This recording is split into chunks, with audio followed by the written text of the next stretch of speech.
గణపతి అష్టోత్తర శతనామావళి అది ఫోన్లో కానీ బుక్లో కానీ చదువుకుంటూ ఓం గణపతేన నమః, ఓం విఘ్నేశ్వరాయన నమః, ఓం గణపతేన నమః, ఓం విఘ్నేశ్వరాయన నమః, ఓం వినాయకాయన నమః అంటూ అక్షింతలేస్తూ గణపతికి శతనామావళి చదువుకోవాలి.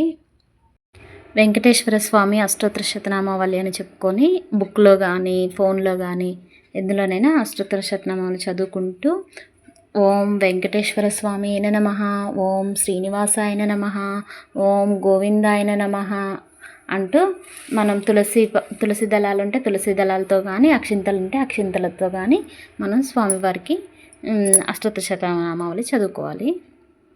మహాలక్ష్మి అష్టోత్తర శతనామావళి అనుకుంటూ ఫోన్లో కానీ బుక్లో కానీ చదువుతూ ఓం శ్రీ మాత్రేన నమః, ఓం శ్రీ మహాలక్ష్మీన నమః, ఓం శ్రీ మాత్రేన నమః, ఓం శ్రీ మహాలక్ష్మీన నమః, ఓం శ్రీ సంతానలక్ష్మీన నమః, ఓం శ్రీ సంతానలక్ష్మీన నమః, ఓం శ్రీ మాత్రేన నమః, ఓం శ్రీ మహాలక్ష్మీన నమః అనుకుంటూ అమ్మవారికి అక్షింతలేస్తూ మనం ఆ శతనామావళి చదువుకోవాలి.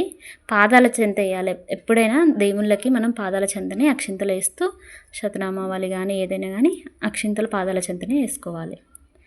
అలా ఇట్లా గణపతికి, వెంకటేశ్వర స్వామికి, అమ్మవారికి, మహాలక్ష్మికి శతనామావళి చదువుకుంటూ మనం శతనామావళి కంప్లీట్ చేసుకోవాలి.